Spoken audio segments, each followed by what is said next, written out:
Media, electronic media, మరి media వారి అందరికీ నా ఉద్యమకారుల అభివందనాలు తెలియజేస్తూ, ఈ వేదిక మీద ఉన్నటువంటి మా సోదరులకు అందరికీ, కళాకారులకు, మా సుల్తాన్ యాదగిరన్న గారికి, ప్రఫుల్ రామరెడ్డి గారికి, మరి సోమన్న గారికి, మా సోదరులందరికీ అందరికీ నేను నా యొక్క ధన్యవాదాలు తెలియజేస్తూ, ఉద్యమాభివందనాలు తెలియజేస్తూ, ఈరోజు మేము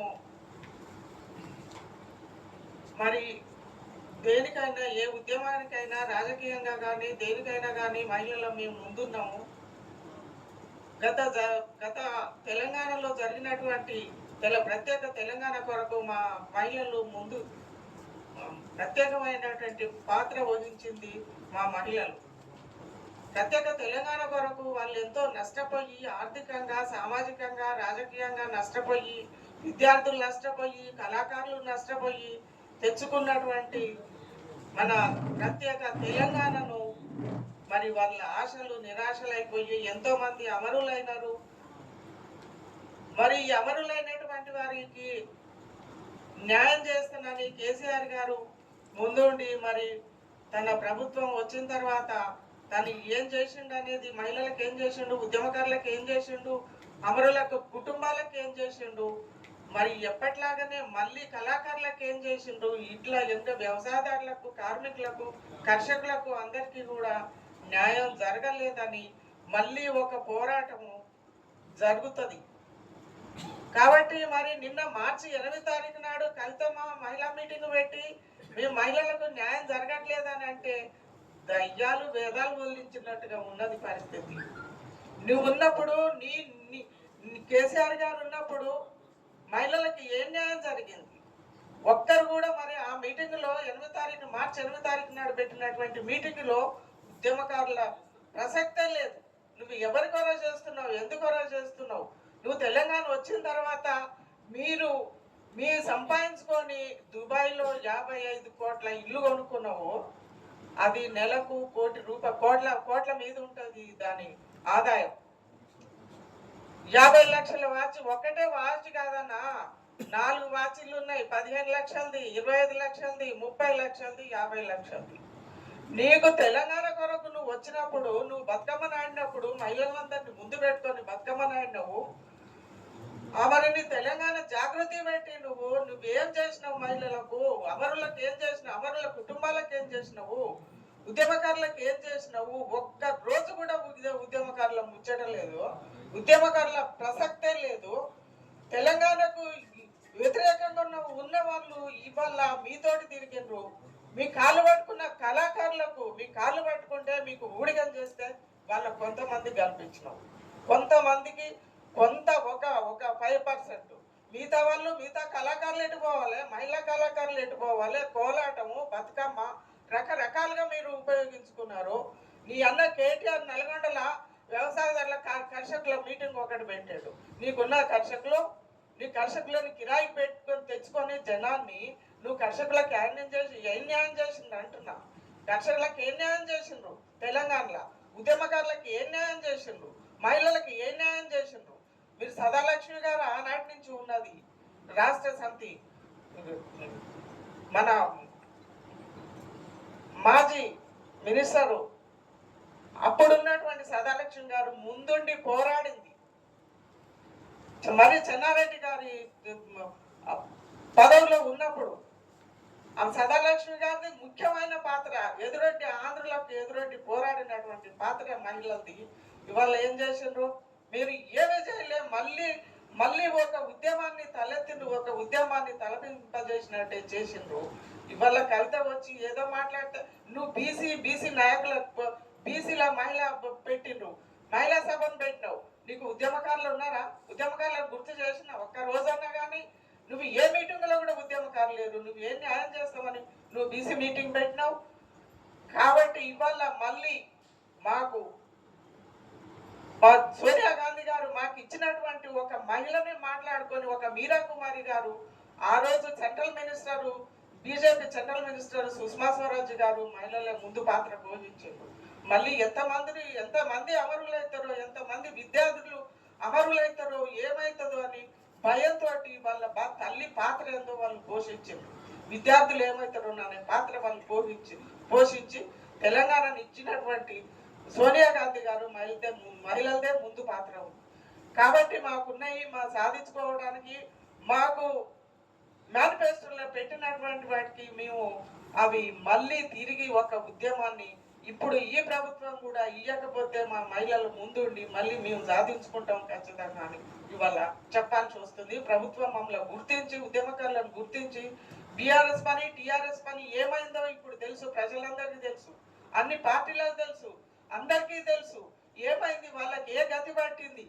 మరి నీళ్ళు అన్నారు, నిధులు అన్నారు, నియామకాలు అన్నారు. నియామకాలు నీ ఇంటికి నిధులు కేసీఆర్ కుటుంబానికి, నీళ్లు కేసీఆర్ ఫామ్ హౌస్ కు, నియామకాలు ఆయన కుటుంబానికి. వాళ్ళు కోట్లు సంపాదించుకున్నారు. రాష్ట్రాన్ని లాభంలో ఉన్న రాష్ట్రాన్ని, ధనికంగా ఉన్న రాష్ట్రాన్ని ఈ రోజు అప్పుల పాలయ్యి ఇప్పుడున్న ప్రభుత్వం నెలకు 6 కోట్ల పైన వడ్డీ కడుతుంది. ఇప్పుడు వచ్చి నువ్వు చెయ్యలేదు, ఆయన చేయలేదు, ఈయన చేయలేదు, ఈయన చేసిందని మాట్లాడితే మీ ప్రభుత్వంలో మీరేం చేసిందో మొదలు ఒకసారి గుర్తు చేసుకోమని చెప్తున్నా. కేటీఆర్ గారు, కేసీఆర్ గారు కానీ, కవితమ్మ కానీ మీరు ఎవరికి ప్రజలకు ఏం చేసిండ్రు, ఉద్యమకారులకు మీరు ఏం న్యాయం చేసిండ్రు? అమరులైనటువంటి వాళ్ళు వాళ్ళ తల్లులు వాళ్ళ ఏడుస్తున్నారు. కొడుకా నా కర్మ నువ్వు చేసేది పోయి నీ కర్మ నేను చేస్తున్నా అని ఏడుస్తున్నారు వాళ్ళు. వాళ్ళకి ఏం చెప్తారో ఒకసారి వాళ్ళకి జవాబు చెప్పండి మీరు. కాబట్టి మళ్ళీ మేము మహిళలను ఉద్యమించి దీనికి పోరాటం తప్పదో ఏమో ఈ ప్రభుత్వం కూడా చూడనట్టుగా చూస్తున్నది. కాబట్టి అన్ని అనుకున్నాయన్ని మాకు మేనిఫెస్టోలో పెట్టినవి మాకు అమలు చేయాలని మళ్ళీ మేము ఒక పోరాటానికి ముందుంటామని మేము ఒకసారి వారికి మనవి చేస్తూ మా యొక్క టీవీ జేఏసీ మీడియా ఇన్ఛార్జి ఆయుధ ప్రసాద్ అన్న మాట్లాడుతున్నాం.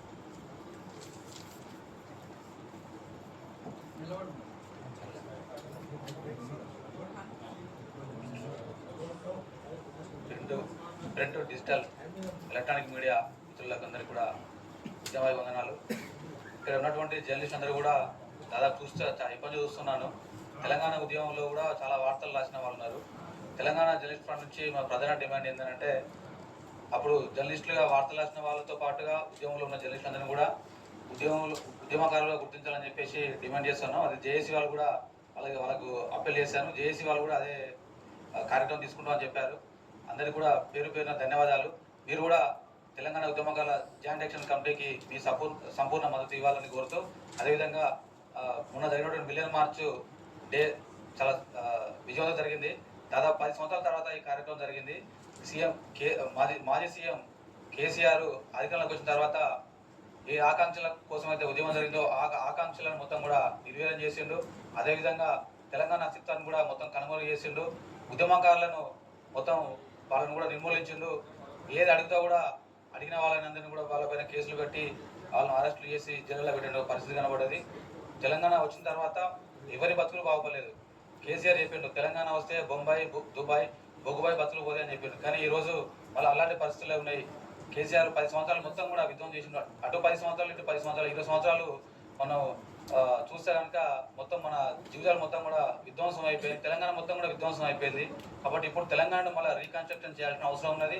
రేవంత్ రెడ్డి ప్రభుత్వం కూడా వాళ్ళు చెప్పిండ్రు 6 గ్యారంటీలలో తెలంగాణ ఉద్యమకారులకు కూడా కొన్ని అవకాశాలు ఇస్తామని చెప్పారు, వాళ్ళకు ప్లాట్ ఇస్తామని చెప్పారు. వాళ్ళ అది తప్పకుండా అమలు చేయాలి. సంవత్సరం అయిపోయింది, ఇప్పటికి కూడా ఇవ్వలేదు.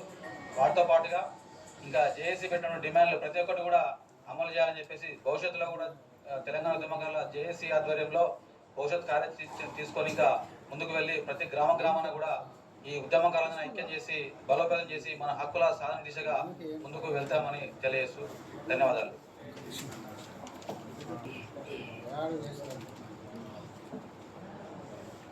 ముందుగా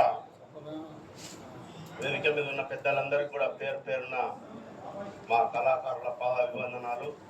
అట్లాగే ముందు ఉన్న మీడియా మిత్రులందరికీ, ఎలక్ట్రానిక్ కానీ ప్రతి ఒక్క మీడియా మిత్రులందరికీ కూడా పేరు పేరున మా కళాకారుల పాదాభివందనాలు తెలుపుతూ, మీరు చూసింది చేస్తున్నది చాలా గొప్పది. ఇక్కడ ఈ ప్రెస్ మిత్రులకు కూడా ఎన్ని కష్టాలు ఉన్నాయో మనకు తెలుసు. ఇంతకుముందు మిత్రుడు చెప్పినట్టు మీకు కూడా తెలంగాణ ఉద్యమంలో పాల్గొన్న వాళ్ళకు తప్పకుండా తెలంగాణ ఉద్యమకారుల ఐడెంటిటీ కార్డు ఇవ్వాల్సిందే, అది న్యాయమైన డిమాండ్. అట్లాగే వాళ్ళకు మీకు రావాల్సిన బెనిఫిట్స్ అన్ని కూడా ఇవ్వాల్సిందే అని చెప్తూ మా కళాకారులకు కూడా అనేక రూపాలుగా ఎన్ని నష్టాలు ఉన్నాయో మీ అందరికి తెలిసిందే. ఎన్నెన్ని సమరాలు ఎన్నెన్ని కష్టాలు ఇప్పటికీ మా జీవితాలన్నీ కూడా చిత్రమైన జీవితాలు ఇప్పటికీ నడుస్తూ ఉన్నాయి. ఎందుకు ఈ విషయం చెప్తున్నా అంటే తెలంగాణ స్టార్ట్ అయిన నుంచి మొదలుకుంటే ఇప్పటిదాకా కళాకారులకు కానీ ఉద్యమకారులకు కానీ అమరులైన తల్లిదండ్రులకు కానీ ఏమి ఒరిగింది లేదు.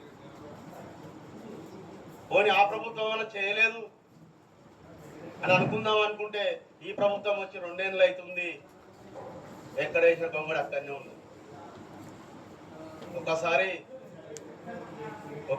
నేను అనుకుంటా బహుశా రేవంత్ గారు ప్రకటించిండ్రు 250 గజాల స్థలాన్ని ఇస్తాము ఉద్యమకారులకు, అట్లాగే 30,000 పింఛన్ మేము డిమాండ్ చేస్తే 25,000 పింఛన్ ఇస్తామని చెప్పి అన్నమాట కొద్దిగా నాకు ఆగిపోతుంది ఉన్నది. అది మళ్ళీ వాళ్ళు ఎక్కడ ఏ సభలో కానీ అసెంబ్లీలో కానీ అన్న పాపాన అవ్వలేదు. మళ్ళీ అయ్యా మీకైతే స్పష్టంగా మా అక్క వాళ్ళు అన్నవాళ్ళు క్లియర్గా చెప్పారు ఇంతకు ముందుకు. మేము కూడా కళాకారులుగా డిమాండ్ చేస్తూ ఉన్నాము, మీరు అవన్నీ ఏవైతే ఉన్నాయో మేము అడిగినవి గొంతమ్మ కోరికలేం కాదు, చాలా చిన్నవి. మీరు పెట్టే ఖర్చు లక్షల కోట్లలో ఉంటుంది, మాకు ఇచ్చేది 100-200 కోట్లలో ఉంటుంది సంవత్సరానికి. అది పెద్ద చెప్పినట్టు యాదగిరి చెప్పినట్టు ఒక 10,000 మంది ఉంటారు మొత్తంగా. ఆ 10,000 మందికి కళాకారులకు సంబంధించిన దాంట్లో మీరు ఆలోచించగలిగితే, ఉద్యమకారులకు సంబంధించి ఆలోచించగలిగితే అమరులైన కుటుంబాలను ముందుగా ఆదుకోవాలని కూడా మేము కళాకారులుగా కోరుతా ఉన్నాం. పత్రికా రంగంలో కూడా చాలా మంది వాళ్ళ విలువైన సమయాన్ని కానీ విలువైన అనేక కష్టాలను ఎదుర్కొని వాళ్ళు కూడా చేసిన వాళ్ళకు కూడా ఈ ఫలాలు అందాలనేది స్పష్టంగా మేము కోరుతా ఉన్నాం. సరిగే ఏదో ఇంతకుముందు కొంత పెద్దవాళ్ళు చెప్పినట్టు చాలా ఆదాయాన్ని అంతా ఆగమాగం చేసి దోసుకున్నారు కాబట్టి ఈ ప్రభుత్వం దగ్గర ఏం లేదని చెప్పి 2 ఏళ్ళ దాకా మనం ఆగినాం. చాలా సంతోషం. ఇప్పటికీ దీనికి నిధులు ఎట్లా సమకూర్చాలో ఏందనేది మరి ఈ గవర్నమెంట్కి ఎట్లా అర్థమవుతుందో నాకు అర్థమైతలేదు. కానీ తప్పకుండా కొన్ని నిర్ణయాలు తీసుకొని మొట్టమొదలు అమరులైన కుటుంబాలను ఆదుకోవాలి, తర్వాత కళాకారులను ఆదుకోవాలి, తర్వాత ఉద్యమకారులను ఆదుకోవాలి, తర్వాత ఈ మీడియా రంగాన్ని ఎక్కడెక్కడైతే నష్టపోయి ఉన్నారో వాళ్ళందరినీ కూడా ప్రభుత్వం తప్పకుండా ఆదుకోవాలి. ఒక 13 డిమాండ్స్ తెలంగాణ ఉద్యమకారుల జాయింట్ యాక్షన్ కమిటీ పెట్టింది. ఆ 13 డిమాండ్స్లలో తప్పకుండా వారిని నెరవేర్చవలసిందిగా మేము కోరుతూనే, ఇంకొక విషయం ఏంటి అంటే ఈ డిమాండ్స్ పెద్ద ఏం కాదు. మీరు అనుకుంటే ఇప్పుడున్న రేపు నుండి బహుశా నాకు తెలిసి అసెంబ్లీ నడుస్తూ ఉంటుంది. ఈ అసెంబ్లీలో ప్రకటించవలసిందిగా ఈ ప్రభుత్వాన్ని మేము డిమాండ్ చేస్తూ ఉన్నాం కళాకారులుగా. ఈ సమయం ఇచ్చినందుకు థ్యాంక్ యూ. TUJS.